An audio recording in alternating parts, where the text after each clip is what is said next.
Good day, podcast community. P. Kane here. We have a special guest on our podcast today. We've been trying to get Josh on for a while, and we finally got him on our program. So, Josh, for our community, would you introduce yourself, who you are, what you do, and who you serve? And we'll get into our podcast. Sure.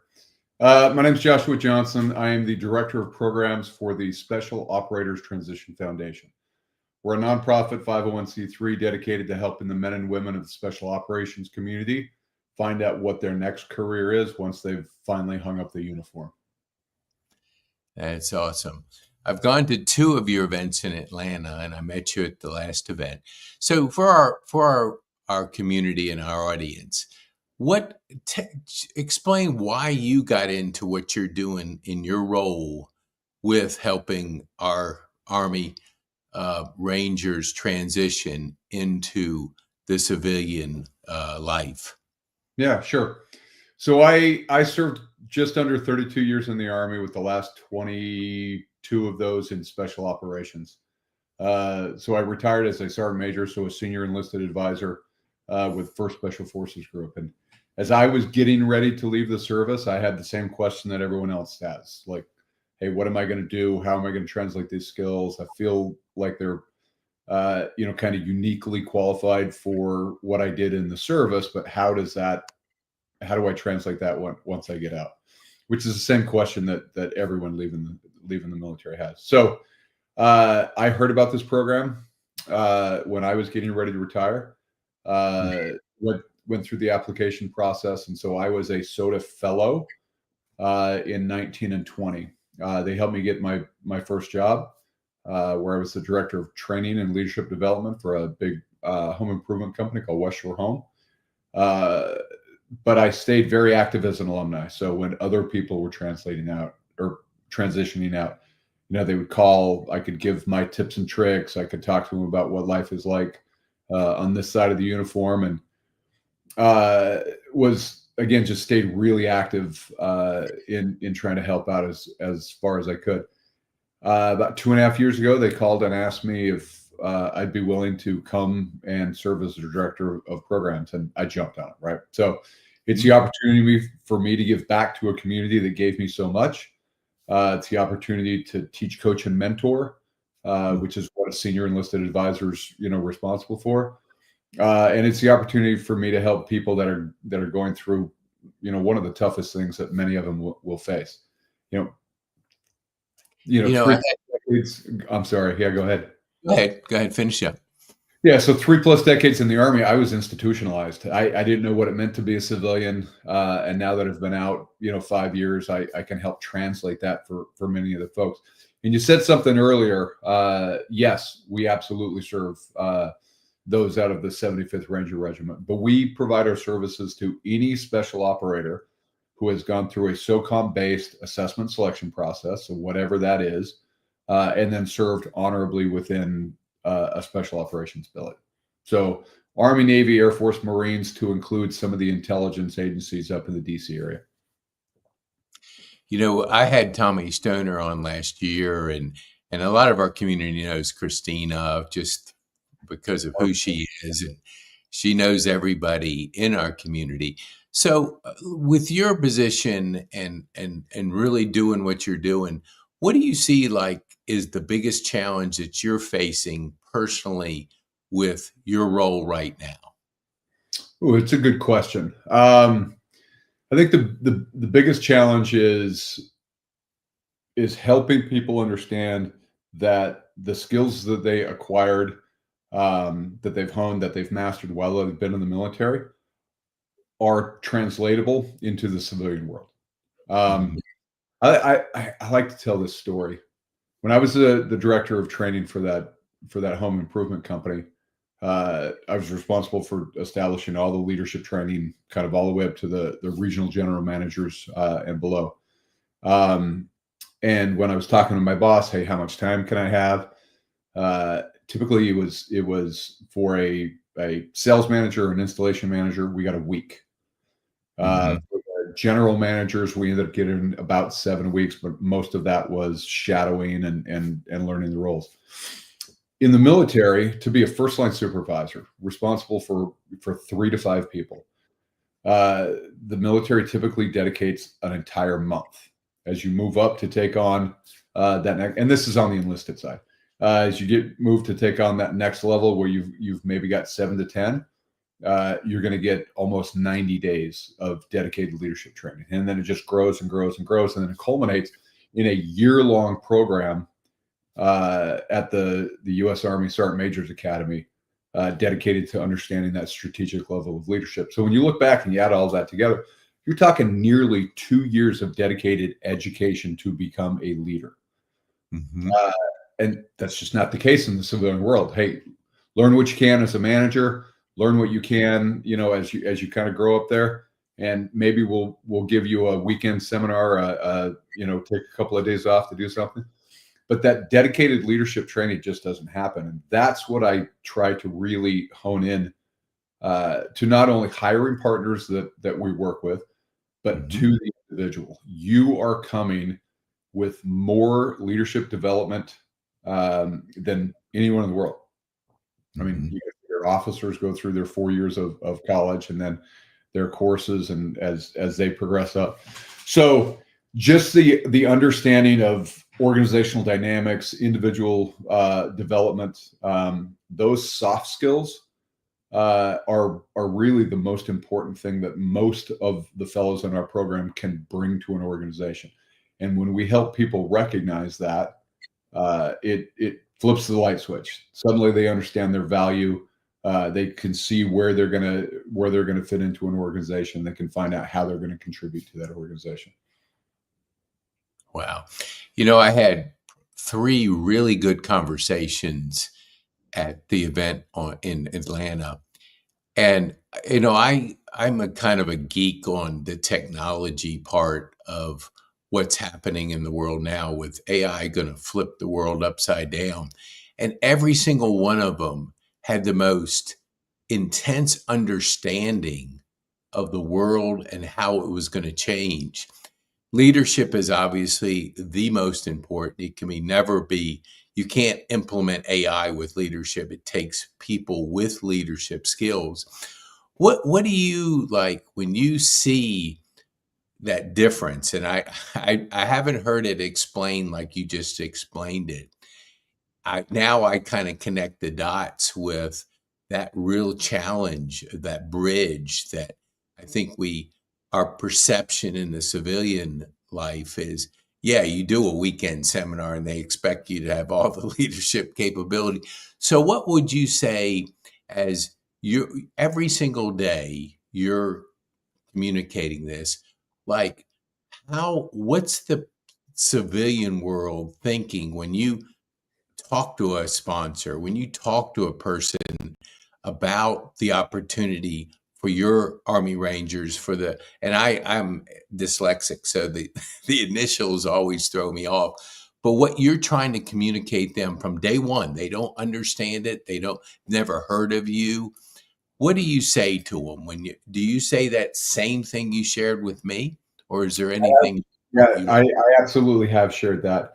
What I really try to impress upon, hiring partners that we're building a relationship with is people coming out of the special operations community are not what you see in the movies, right? You see Rambo, you see, all these things, and yes, we're very well trained in all of that. You want to talk about, weapons experts and explosives and parachuting, scuba diving, all of those things. Yes, we're 100% qualified in all of those things. But the real value of a special operator is the problem solver. Let me take a small group of people, put them into an extremely austere environment, far away from any other leadership, maybe give them a little bag of cash and have them go out and solve problems. So figure out how to assimilate into a local culture, understand what the problems that they're facing, implement solutions that are acceptable to that culture and that organization, help implement those, and then maintain a relationship on the backside of it. So I like to explain it that way. And then I go, so tell me a little bit about business development in your organization. They go, well, we got to build a relationship with somebody. Yep, we do that. We need to be able to assess that organization, find out what their problems are. Yep, our guys can do that. We need to find solutions that that company can afford or that it works with their existing infrastructure. Yep, we understand how to do that. And then we need to help implement that. Yes, the men and women coming out of special operations have done that for decades in most cases. So business development, absolutely, right? You know, we like to consider ourselves in special operations the tip of the spear. But when you talk to an organization, every outside of very few like nonprofits and government, every company is a sales company that happens to fill in the blank, right? Nike, sales company that sells jerseys and sneakers. Tesla, sales company that sells electric cars and rockets. Everyone is a sales organization. And it all boils down to, can you build a relationship? Can you identify problems? Can you help implement those problems? And can you maintain a relationship on the backside? That's where the men and women of special operations excel. Yeah, we have a program for youth, and life teaches us lessons, and obviously your path with the Army Rangers and the people you're supporting and helping have that. But the young people today, like under 20, they don't know how to adapt. They don't know how to really handle, because they don't have life lessons. So if you're talking to a person who's 15 years old and you're trying to help them understand the world coming up, what kind of conversation would you have with them to help them see the future as it's changing, and it's going to change very rapidly? So funny enough, I work as a youth pastor with an organization. So I have these conversations all the time. And I break it down like, hey, there are skill sets that you're going to have to develop. In the past, in America's past, we had, more kids were involved in sports. We had kids going to Boy Scouts or Girl Scouts. You had, after school activities and all these things that people were involved in, where you had this community of people that were coaching them from an early age on. As what we're seeing now is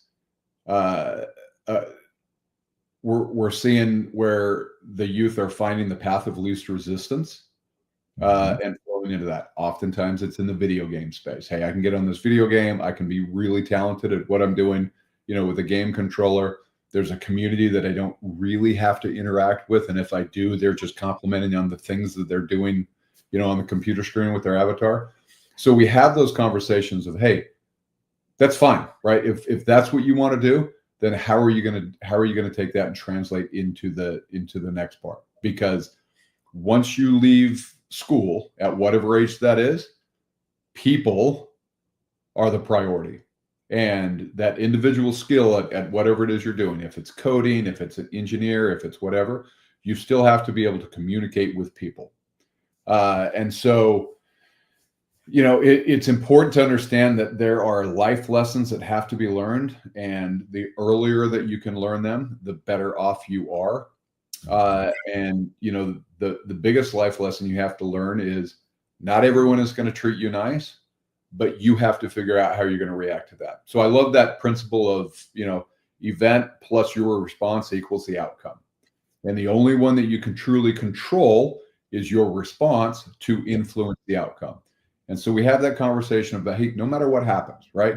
You get a bad grade in school, there's somebody picking on you, you didn't get picked up for the sports team, you were trying to go for a new record on your track team and you didn't get it. Okay, what is your response? Because that's going to influence the outcome of the next time you attempt to do that.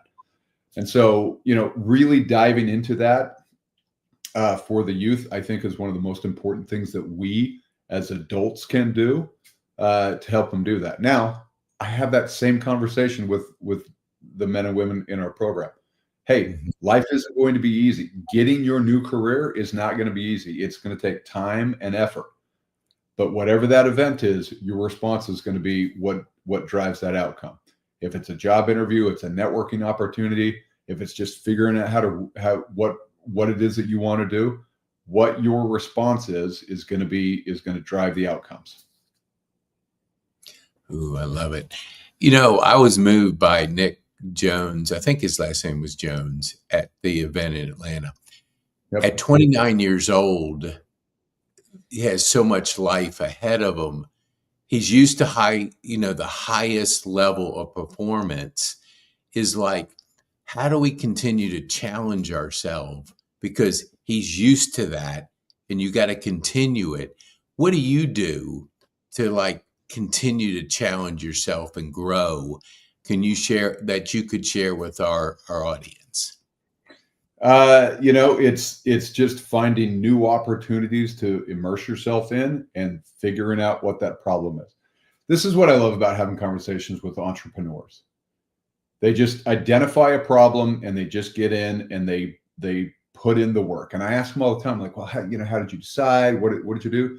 He said, I just looked at what was going on, identified the problem closest to me, solved that problem, right? And our folks coming out of this, they're super well trained when it comes to mission planning. And mission planning can be broke down into something super simple. What do you want to achieve? What's your desired outcome? Identify what your current state is, and then start looking at the obstacles between where you're at now and where you want to be and attack them in a sequential order. And it's just looking at a problem going, okay, what available resources do I have? How can I solve this by myself without any influence? When I get to the point that I can't, who are the people that I can rely on to help me do that? So what teams do I need to build, right? If I'm not super smart on understanding the P&L, I need to go find someone that can help me learn a P&L. Because as an entrepreneur, that's my job. I own that. And no one else can. So if I don't have a skill set, I figure out what that skill set is and I try to implement it. And then you just grow every time a challenge happens. Wow, that is, I love that. And we'll certainly give our audience some sound bites from what you just shared. What would you say? Because I've done about 400 podcasts and I talk to people every single afternoon to just get an idea of their mindset. And what I see a lot of is distraction. And I see people on we call it the busy bus. Sure. And we get so much more if we're on that purpose plane, like we have meaningful purpose. How do you handle distractions in your personal life? Yeah, you got to learn how to see through the noise, and then identify the things that are actual problems. Another part of that mission planning is turning assumptions into facts. If that something busy comes up, look at it, dissect it. Is this an actual problem or is this a distractor? If it's a distractor, push it off to the side, focus on the problems. If it's a legitimate problem, go right into that planning process. Where do I want to be? How do I overcome that obstacle? And just move forward. Look, life is busy. Life is busy for all of us. You got to figure the average fellow in our program, they're in their last year of military service. So they still have a responsibility to the nation, but they also have a responsibility to their family. They've got an individual responsibility to figure out what it is that they want to do and how to achieve that. And there is a lot of noise that is out there. And sometimes it takes a conversation with an executive coach, with a friend, with a peer, or with a mentor that can go, hey, why are you focusing on that? That's not the issue. Here's your issue. And then gain that clarity. Now you start moving forward. Yeah, about a year ago, I was talking to one of my podcast. He had a father son, and they were doing some phenomenal things. And so I'd asked him if he wanted to take us up on a clarity session or strategy session. And he said, are you trying to sell me coaching? I said, well, I mean, do we not need coaching? He goes, have you seen my resume? I said, well, I know, but I'm sure you're very impressive. But I said, like, Michael Jordan, when he got out of school, he was a great scorer. I mean, he was setting records, but he wasn't winning championships. And then, I'm trying to think of his name right now. To the gentleman that came in to coach him. Gosh, I don't remember who that was, but yeah. Yeah, he was called like the Zen coach. Well, they won 5 national championships. Then he goes to LA and he wins 4. And Michael Jordan could have been a great scorer for the rest of his life. But without a coach, how many championships would he have won?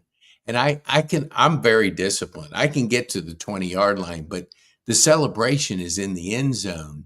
So, like how you said, mentors, coaches, talking to other people that have a different perspective. What would you say as you're kind of keep growing, keep pushing yourself, keep challenging yourself? Do you find at all that you run into peaks and then all of a sudden you have to reevaluate things? I'm just curious for your own, journey. How do you keep pushing yourself? Well, going back to that conversation you had with that gentleman, I like to use Tom Brady as my example. Yeah. Love him or hate him, the guy has 7 Super Bowl rings. But in his last season, he still had a dedicated quarterback coach, because it's not about where you are, it's where you can get.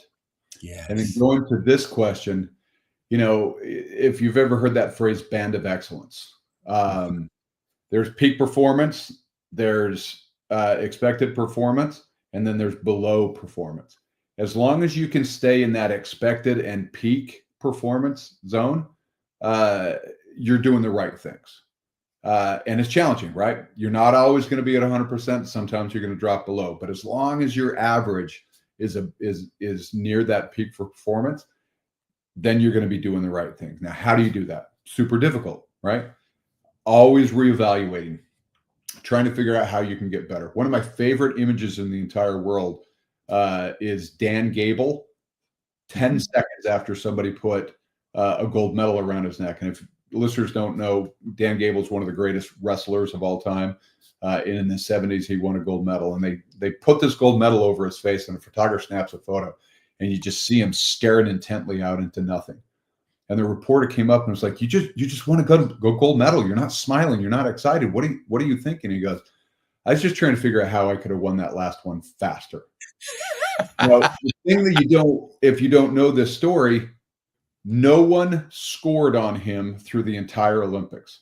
He had a perfect record, won every match, not a single point was scored on him. And 10 seconds after being rewarded, he was trying to figure out how to be better. That's the mentality you have to have. I love it. I love it. We talk a lot about habits, and habits create outcomes. What could you share with our audience and our community? What is kind of your habit? Let's just morning habits. Like, what's your morning routine look like for them to get a better understanding of you as a person? So for me, I have to have mental clarity, and mental clarity comes from hard physical exertion. So I routinely refer to this as heavy circle therapy. Pick up heavy circles in the weight room, pick them up, put them down until your problems are gone. Then you can go focus on what's going on. So I typically wake up about 4:30 in the morning. 3 times a week, I go cycling. I try and hold some ridiculous speeds for a guy of my size. And then I come back and I'll hit the weight room for 40 minutes or so, just to gain that mental clarity, kind of wake myself up, recognize the problems that I'm going to face that day, trying to game plan them as you're going through that exercise. Get yourself ready, and get to work. Now, I work from home. Predominantly, I work from home unless we're on the road doing a trip. I find it very difficult to get to work. It's 22 steps, that way from my front door to my office, but that seems to be the hardest distance for me to travel. But then I have a super hard time leaving work. And my wife will come knock on the door. She's like, "Hey, it's 6:30, 7 o'clock. What do you got going on?" I'm like, "Oh, yeah, sorry."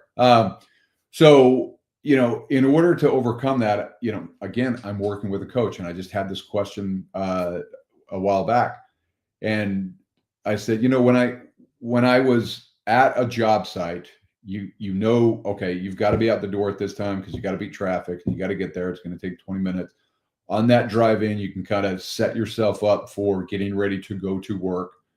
and mentally prepare yourself for the day. I don't have that at the house. There's always something that I can do, and then okay, let me finally get to work. She goes, well, just recreate it. Just go for a walk. You know what time you want to start, so 8:30 in the morning. At 8:10, leave the house, go walk for 20 minutes. When you walk in the door, immediately go to your desk. Now you've replicated that same process you had when you worked, at a physical location. And that's worked. That's been a good one. But that was something that I just had to figure out, or something that I had to go to someone and say, here's my problem that I haven't been able to figure out. How do I solve that? Well, it's simple if you think about it, but I didn't think about it. So going back to that, it's always important to have a coach. Yeah. So routines, I think have their have a place, because routines set a baseline, and when something happens outside of that routine, you know where to fall back to. Mm-hmm. So problem arises, fix that problem, get back to your routine. Next problem arises, fix it, get back to the routine. So those are the habits that I work hard to instill. Not bad at them, but I could get better. But it's just constantly looking for that. How do I improve 1% today over yesterday? Dang, I like that. So there's science out that we have between 12 and 60,000 thoughts that go through our brain each day. Most of them are replaying the negatives of the past. How do you stay sharp with your thoughts? Is there some habit or something you do to help really give you that clarity? Yeah. So going back to our time in the military, we were very disciplined in doing an after actions report, an after actions review. I apologize. Hey, what was the task? What were the expected outcomes? What was supposed to happen? What did happen? What do you maintain? And what do you improve? Typically speaking, your improvement parts are not nearly as big as the things that you did right. So you identify the things that you're good at, you identify the training that got you good at those things, you maintain that training, then you identify those shortcomings and implement that into your training cycle. So I've tried to keep that going in my personal life and my professional life now. Let's do an AAR. Let's figure out what happened. What were we supposed to do? What actually happened? Where were our shortcomings? How do we overcome them? Implement them into the routine, and let's see if it fixes the problem. Wow, that's good.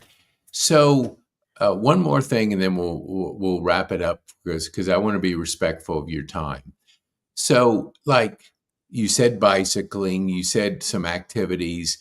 Is there any other sport type things that you like to do to unwind and really get that? I don't believe in balance, but I believe in the physical nature of how we unwind. Is there some things that you do that you've enjoyed since you've been in the civilian life? So we moved to Charleston, South Carolina, about 18 or so months ago, and my wife and I love the beach. So a couple of times a week, we try to just get in the car, go down after work, walk that beach for an hour, just listen to the waves, feel that sand on your toes, get that grounding, do all of those hippie Zen things, but just enjoy the outdoors. Yeah. I've got a really good friend that I try to go fishing with as often as I can. Mm-hmm. As a boat, it's super helpful to have a friend with a boat. So yeah, you do have to identify those things that are gonna be a distractor, things that you get to look forward to, things that you've got to put a little effort into achieving. But when you're there, you can just relax and enjoy the moment. Put down the phone. It's so hard to do, but put down the phone. That's one of the things that I've implemented on the walk. Is there's beautiful sunsets, and sure, it'd be fun to have a picture, but it's also good to just look at it and contemplate it and not have to worry about, oh, let me document it, let me get it out there. Don't get a text, don't get a phone call. Just enjoy that time, and it's helpful. Now, can I implement that in the rest of my life? I'm working on it. Am I a slave to my phone like everybody else? Yeah, 100%. But find a way to put down the phone, get yourself free distractions, be in the moment, and just enjoy that time. I love that. One last question, and then we'll wrap it up. So you've traveled a lot in your career. Like when you decide now where to go and visit, has there been some favorite places that you enjoy visiting and traveling to? This is a conversation that my wife and I constantly have. She loves Hawaii. I feel like we've been there enough. And anyone that's never been to Hawaii is like, how can you say that? Well, Hawaii is beautiful, but there are other places that I want to go. Yeah. He drug me to Iceland last year, and my response is it was the okayest vacation I've ever been on. You know what Iceland didn't have? Warm beaches, lots of sunshine, and water that you can get into. That's my happy place. We're in Hmm. South Carolina. The Bahamas are just down the road. We're going to go start exploring there. So any place that I can find beautiful, clear water, white sandy beaches, tropical drinks, that's where I'm happy. And I love it. So, how can people get a hold of you? Could you share with our viewers? We'll put it in the show notes, but some people listen to it audio. Yeah, How can absolutely. people get a hold So of your organization? if you are an organization that is looking to tap into this incredible talent, and here's what I like to tell people. In order to become a special operator, you have to go through a version of an assessment and selection process. That assessment and selection process verifies that these people have the character traits and attributes. Yeah, they're physically strong and all of that, but I've seen a lot of very physically fit people that just didn't have the character traits and attributes necessary to be successful in soft. So there is this available talent pool of people that you want in your organization. SOTF is access into that pipeline. So if you're an organization that's looking for problem solvers, please go to our website, sotif.org, and apply to be a mentor, apply to be a hiring partner. If this is something that you see value in, by all means, we're a nonprofit 501c3. We live and die off of donations, and if it's something that you feel passionate about and you think it would be a good investment, and it will be, by all means, figure out a way to support the organization. I'm available by email at Josh, Josh, at sotif.org. By all means, reach out. Let's have a conversation. Awesome. I just want to encourage our community to share this with people that need to meet Josh. There's that old saying, like, you never want to be the best kept secret. And so get that out to people that you think can help serve his wonderful community, because the more people that know about it, the more people that can support it and help put people like Josh and his organization into the civilian life to make the greatest impact. So as we wind down, what would be the one thing you would want our viewers to take home from our time on the podcast? If I had to boil it down, recognize that there is that talent pool of the people that you want in your community, in your organization, and around you. They're problem solvers that understand culture, can find solutions within that culture, and make things better. Well, thank you, Josh. I appreciate you sharing with our community your story. Thanks, Pete. I really appreciate the time that you've given me on your platform, and this has been fun.